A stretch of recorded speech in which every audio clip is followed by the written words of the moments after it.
नमस्कार। आरोग्य योग की इस श्रृंखला में हम योगाचार्य के अद्भुत उपकरण, उनसे सहूलियतों के साथ बहुत सारे आसन करना, उनके इम्प्रोवाइजेशन, कौन सा आसन कितनी अवधि तक करना चाहिए और आसनों के इम्प्रोवाइजेशन को बहुत ध्यानपूर्वक आपको सिखाने का प्रयास कर रहे हैं। ये देखने में आता है कि वेस्टर्न वर्ल्ड जिसे एक्सरसाइज कहता है उसे हमारा शास्त्र एक्सरसाइज नहीं कहता, या यूँ कहें कि जिसे वो कहते हैं कि इससे एनर्जाइज हो रहा है, वो एक्चुअली शरीर के किसी ऑर्गन को इरिटेट कर रहा है। फॉर एग्जाम्पल जॉगिंग के लिए कोई भी डॉक्टर कहता है कि ये हृदय को एनर्जाइज करता है, मगर हकीकत ये है कि अगर किसी को हार्ट अटैक होने वाला है तो उसको आप रेस्ट बताते हैं, या अगर माइल्ड अटैक आया है तो आप कहते हैं विश्राम कीजिए। एक्चुअली जॉगिंग से हार्ट में ये ज़रूर है कि हार्ट बीट बढ़ रही है, लेकिन इरिटेशन भी बढ़ रहा है। इस बात को समझाने के लिए एक दूसरा पक्ष ये भी है कि जब हम आसन करते हैं तो न केवल आपके हार्ट को इनविगोरेट मिलता है, एक एक्शन जिसमें आपकी ऊर्जा बढ़ती है, बल्कि उसमें कोई इरिटेशन नहीं होता। हम आज आपको जो आसन सिखाने वाले हैं और उसका इम्प्रोवाइजेशन दिखाने वाले हैं, वो इसी बात को एक बार प्रूव करेगा। हम आज आपको पहला आसन ऊर्ध्व धनुरासन सिखाने वाले हैं, जो आपकी हार्ट पे बहुत अच्छा काम करता है और स्पाइन को बहुत ताकत देता है। तो चलिए सीखते हैं और देखते हैं ऊर्ध्व धनुरासन।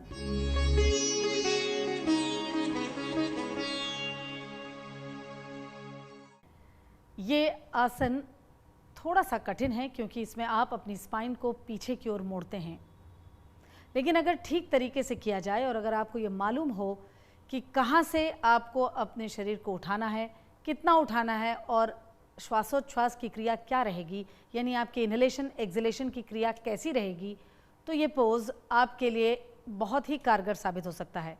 हमने जैसे आपसे कहा कि योग अभ्यास की जो खासियत है वो ये है कि ये आपके शरीर के किसी भी हिस्से को इरिटेट नहीं करते। पॉस्चर्स की अपनी एक रिदम होती है, उसमें कॉन्स्टलेशन ऑफ ब्रेथ की एक रिदम होती है, जो आपके हार्ट को एक नई ऊर्जा देता है, न कि उसको इरिटेट करता है। तो चलिए सीखते हैं ऊर्ध्व धनुरासन। ऊर्ध्व धनुरासन के लिए आप सबसे पहले पीठ के बल लेटेंगे।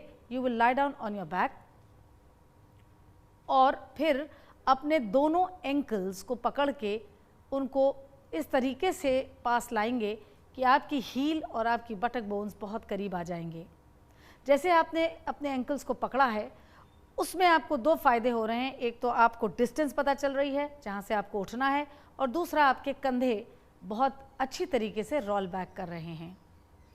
एक बात यहाँ बताना बहुत ज़रूरी है कि ऊर्ध्व धनुरासन न केवल legs, ankles, hands, shoulder joints को स्ट्रेंथ देता है, पर ये एक बहुत ही कंटिन्यूअस स्ट्रेच है और स्ट्रॉन्ग स्ट्रेच है स्पाइन के लिए। जो स्पाइन को स्ट्रेंथ देता है उसमें एक लाइफ फोर्स का प्रवाह करता है, एक जीवन शक्ति का प्रवाह करता है, और इसके अलावा इससे बहुत सारी थाई मसल्स, पैरास्पाइनल मसल्स में स्ट्रेंथ आती है।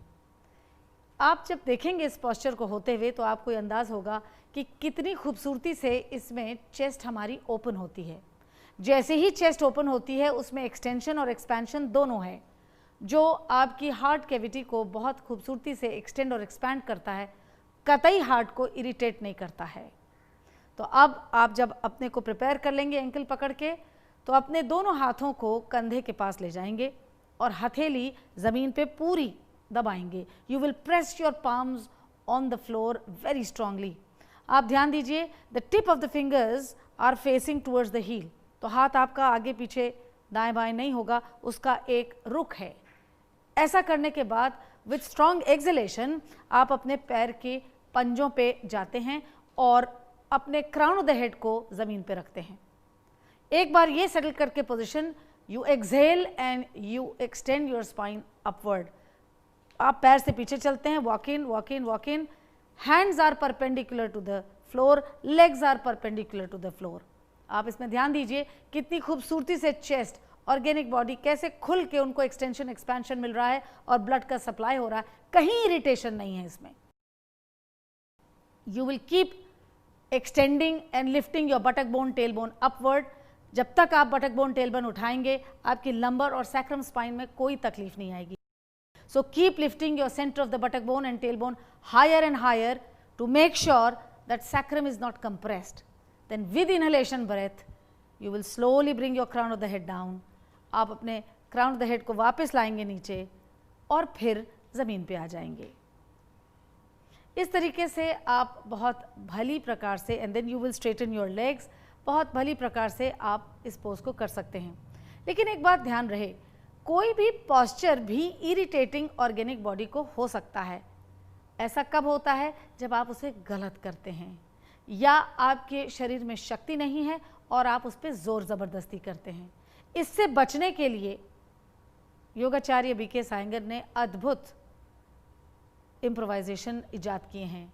हम ये चाहेंगे कि आपको हम कुछ ऐसे अनूठे इम्प्रोवाइजेशन इसके लिए सिखाएं कि आप इस कठिन पोज को भी बड़ी आसानी से निभा सकें, बिना चोट के साथ, बिना किसी कष्ट के साथ, इसके पूरे फायदे के साथ। तो चलिए अब सीखते हैं और देखते हैं कि ऊर्ध्व धनुरासन को किस तरीके से इम्प्रोवाइज्ड वे में बहुत आसानी से किया जा सकता है।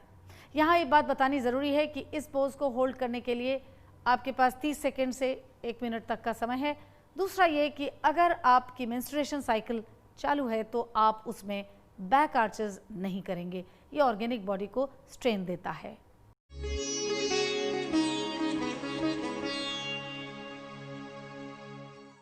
अब हम आपको ऊर्ध्व धनुरासन का एक बहुत ही आसान सा इम्प्रोवाइजेशन सिखाने जा रहे हैं।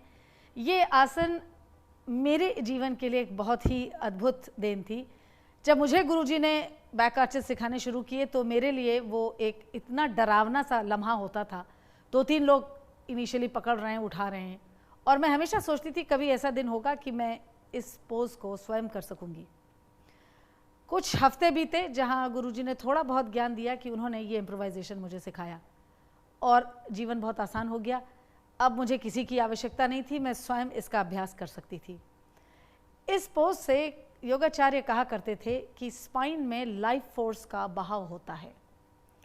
ये एक अद्भुत सी चीज़ थी। तब मुझे इस भाषा का इतना ज्ञान नहीं था, यौगिक भाषा का, लेकिन ये ज़रूर मुझे एज अ पेशेंट एहसास होता था कि जब मैं ये बैक आर्च का सीक्वेंस करती हूँ तो मेरे स्पाइन में सच में एक जूस जैसा बहता है। ये मेरा एक्सप्रेशन था।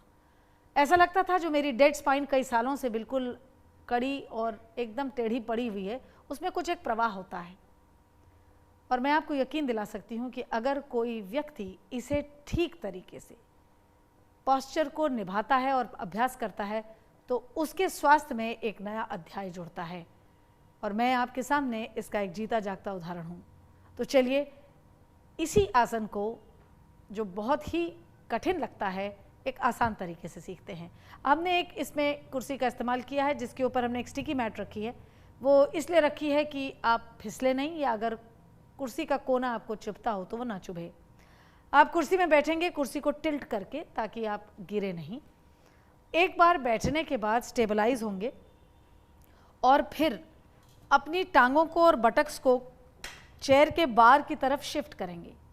You will shift so much so that you should feel that you are going to slip, कि जैसे आप फिसल जाएंगे।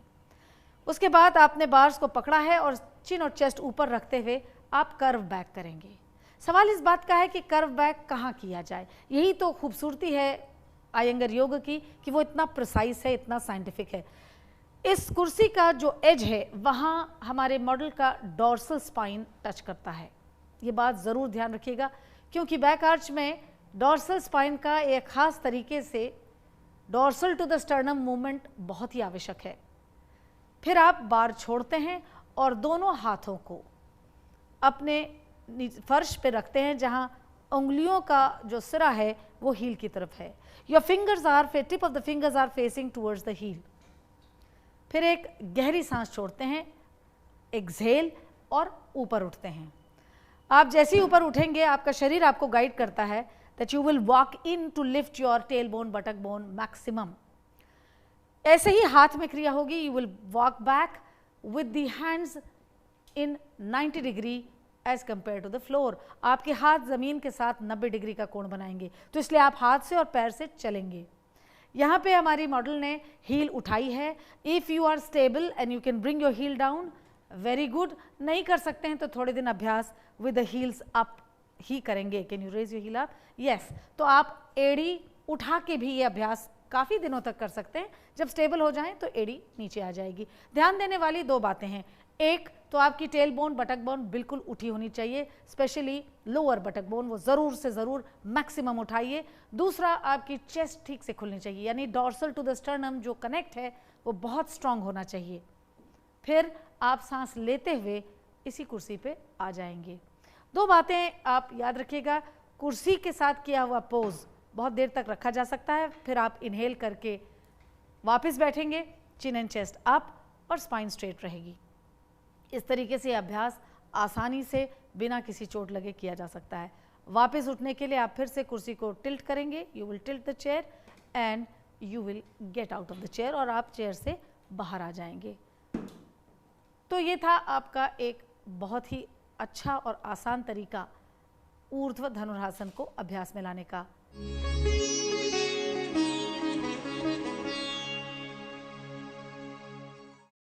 अब हम आपको विपरीत दंडासन सिखाने जा रहे हैं। आप ताड़ासन की अवस्था के बाद आप अपनी पीठ पे लेटते हैं। You will lie down on your back, और लेटने के बाद आप ज़रूर ये ध्यान देंगे कि your head and feet are in one line. Posture का सही होना, अलाइनमेंट का सही होने पे बहुत निर्भर करता है। ऊर्ध्व धनुरासन की तरह इस पॉस्चर में भी you will bend your leg and you will hold your ankles. आप अपने पैर मोड़ेंगे और एंकल पकड़ेंगे। इसके बाद अपने दोनों शोल्डर्स को रोल बैक करेंगे ताकि आप प्रिपेयर हो जाएं अपने शरीर को उठाने के लिए। फिर आप अपने दोनों हाथों की हथेलियों को कंधे के पीछे ले जाएंगे, जहां आपकी उंगलियों का सिरा आपकी हील की ओर होगा। फिर बिल्कुल ऊर्ध्व धनुरासन की तरह, ये बात मैं इसलिए कह रही हूँ कि ज़्यादातर लोग बिगिनर्स ही रहते हैं अभ्यास शुरू करते समय, तो आप बिल्कुल ऊर्ध्व धनुरासन की तरह अपने को सांस छोड़ते हुए उठाएंगे। और फिर एक बार जब आपका सर ज़मीन से उठ गया तो अपने क्राउन ऑफ द हेड को ज़मीन पे लाएंगे। इससे आपकी स्पाइन को लिफ्ट मिलता है, जैम नहीं होती है। और फिर अपने दोनों हाथ को इंटरलॉक करके सर के पीछे ऐसे लगाएंगे जैसे शीर्षासन। एक बार सर नीचे आ गया, bring your head down and head should be perpendicular to the floor. आपने देखा कि अभी हमारे मॉडल ने शी वॉक्ड इन मैक्सिमम, तो आप जितना वॉक कर सकें उतना अच्छा है। You are on your toes, heels are up, that gives you a lift. इससे आपकी जब एड़ी ऊपर रहती है तो स्पाइन को बहुत अच्छा लिफ्ट मिलता है, ये आसान बनाती है।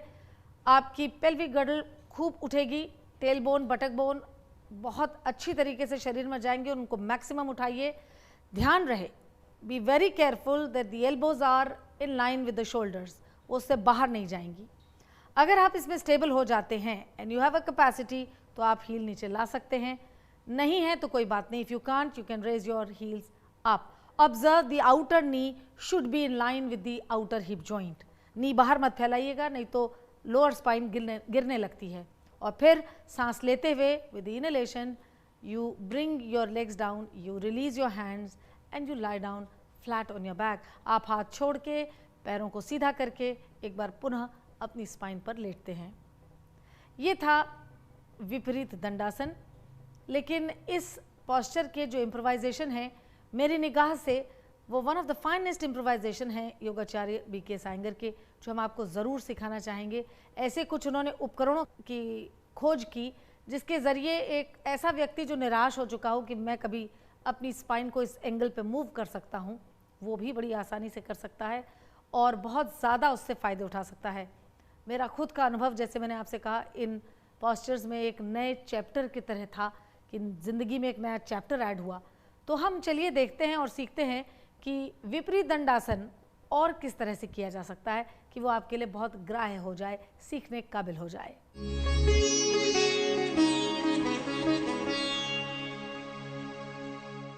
अब हम आपको विपरीत दंडासन का एक बहुत ही अनूठा इम्प्रोवाइजेशन दिखाने जा रहे हैं।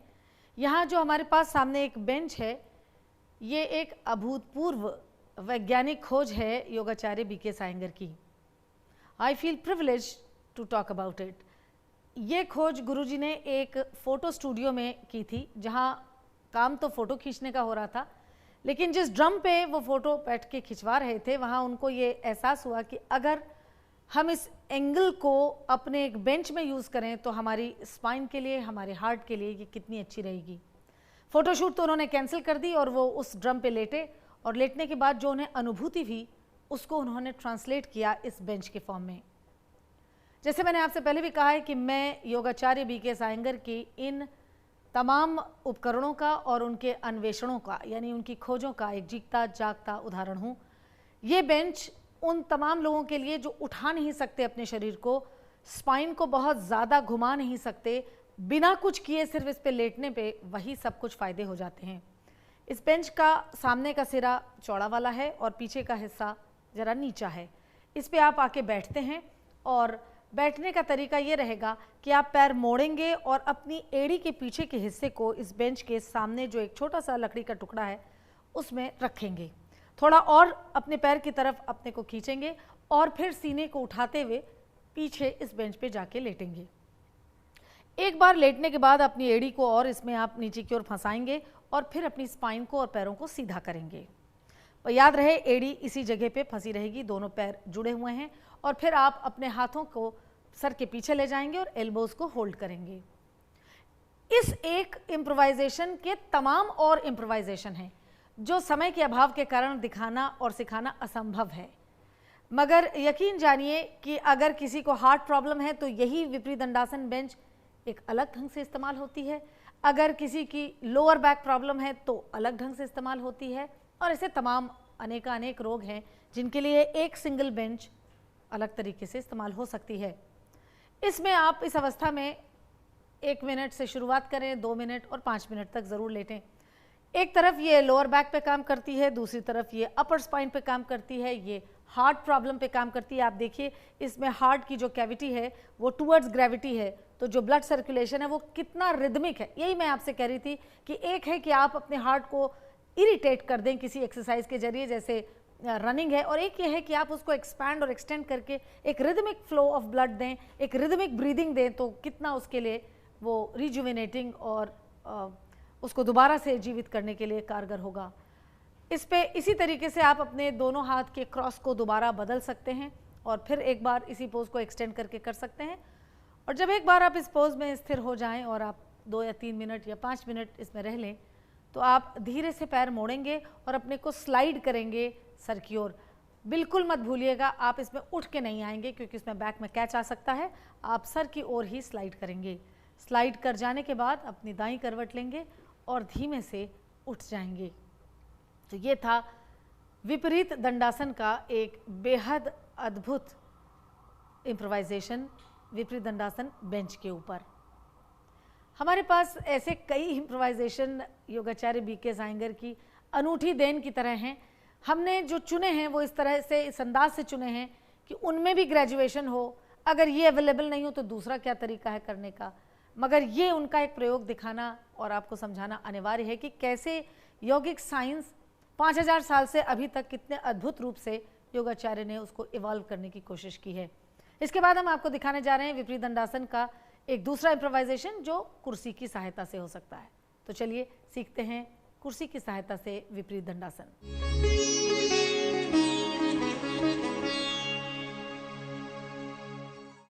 अब हम आपको विपरीत दंडासन का एक दूसरा इम्प्रोवाइजेशन सिखा रहे हैं जो कि कुर्सी पे किया जा सकता है। ये ऐसा एक इम्प्रोवाइजेशन है जो हर व्यक्ति अपने साथ अपने घर में कर सकता है बड़ी आसानी से। आप एक कुर्सी रखेंगे जिसमें हमने स्टिकी मैट लगाई है ताकि कुर्सी का फ्रंट एज आपको चुभे नहीं। आप चाहें तो रखें, आप चाहें तो ना रखें। फिर कुर्सी को टिल्ट करते हुए आप इस कुर्सी के अंदर बैठेंगे। हम उल्टी दिशा में बैठ रहे हैं और जब बैठ जाएं, स्टेबल हो जाएं, तो आप चेयर के बार को पकड़ेंगे। चेयर के बार को पकड़ने के बाद अपनी स्पाइन उठाएंगे, सीना उठाएंगे और अपने को जिधर चेयर का बार है उस तरफ और खिसकाएंगे, इतना कि आपको लगे कि जैसे फिसल जाएंगे। और फिर सीने को उठाते हुए, फोरहेड को उठाते हुए आप अपनी स्पाइन को पीछे कर्व करेंगे। स्पाइन कर्व करते समय याद रहे कि आपके पैर मुड़े रहेंगे। फिर हाथों को आप चेयर के नीचे के बार में ले जाएंगे और पकड़ लेंगे।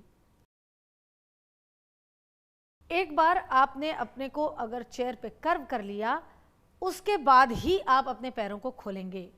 एक एक करके आप अपने पैरों को सीधा करेंगे, जिसमें पैर की पीछे की एड़ी ज़मीन पे रहेगी, दोनों पैर के पंजे जुड़े रहेंगे, घुटने सीधे रहेंगे, टांगें सीधी रहेंगी और ये आपको विपरीत दंडासन में ले जाता है। ध्यान से देखें, इसमें सीना खुला हुआ है। आप आराम से अपने एक्सपेंशन ऑफ द चेस्ट को फील कर सकते हैं। अगर किसी को स्ट्रेस बहुत ज़्यादा है उसके लिए पोज बहुत अच्छा है, हार्ट प्रॉब्लम है उसके लिए पोज बहुत अच्छा है, हाई ब्लड प्रेशर है उसके लिए पोज बहुत अच्छा है। मगर ये ध्यान रखिएगा, गुरुजी की खासियत थी कि उन्होंने इम्प्रोवाइजेशन में भी बहुत सारे एडजस्टमेंट ईजाद किए। तो अगर आपके पैर ज़मीन को नहीं छू पाते तो उसके लिए एक हाइट दे दी। अगर आपकी पीठ में दर्द इसके बावजूद भी हो रहा है, ये छोटा सा एंगल भी आप पैर नहीं मोड़ सकते, तो उसके लिए एक अलग एडजस्टमेंट है। इसीलिए कहा गया है कि ज़रूर अगर हो सके तो अपनी इस यात्रा में एक अच्छे शिक्षक को ज़रूर साथ लीजिए ताकि वो आपको समझा सके, बता सके कि आपसे गलती कहाँ हो रही है और क्या सुधार लाने से आप बहुत अच्छी तरह से अभ्यास कर सकते हैं। अब इस पोज से आने का भी एक बड़ा खास तरीका है। आप सबसे पहले पैरों को मोड़ेंगे। दोनों पैर मोड़ लेने के बाद आप अपने हाथ निकालेंगे कुर्सी से और कुर्सी को बाहर से पकड़ेंगे। फिर सीने को उठाते हुए और सांस लेते हुए आप ऊपर उठेंगे। पटक्स को पीछे खिसकाएंगे मैक्सिमम दूरी पे और फोरहेड को बार ऑफ द चेयर पे रखेंगे और रेस्ट करेंगे।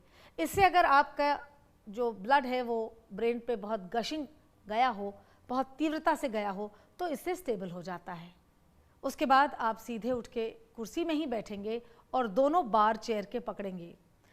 कभी कभी इस पोज को करने के बाद आपकी पीठ में ऐसा हो सकता है कि गलत अंदाज से करने से थोड़ी स्टिफनेस आई हो, तो यहीं बैठे बैठे आप चेयर भरद्वाजासन कर सकते हैं। एक बार दाईं ओर और एक बार बाईं ओर। दाईं ओर चेयर भरद्वाजासन करेंगे ताकि थोड़ा सा आपकी पीठ में एक रोटेशन मूवमेंट भी आ जाए और आपकी जो बैक में स्टिफनेस है वो निकल जाए।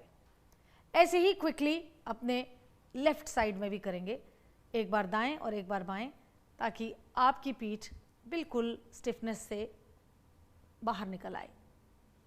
और एक बार ये ट्विस्टिंग करने के बाद आप वापस स्टैटिक पोजीशन पे आ जाएंगे और धीरे से कुर्सी को टिल्ट करके एक एक पैर निकाल के आप कुर्सी से बाहर आएंगे।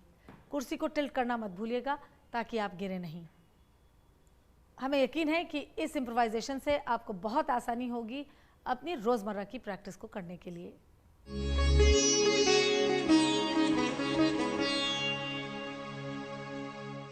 इस यकीन के साथ कि हमारी श्रृंखला से आप सभी कुछ बहुत अच्छा सीख रहे हैं और अभ्यास कर रहे हैं, हम आपको याद दिलाना चाहेंगे कि अपनी जो दवाइयाँ आप ले रहे हैं उसके साथ छेड़छाड़ ना करें।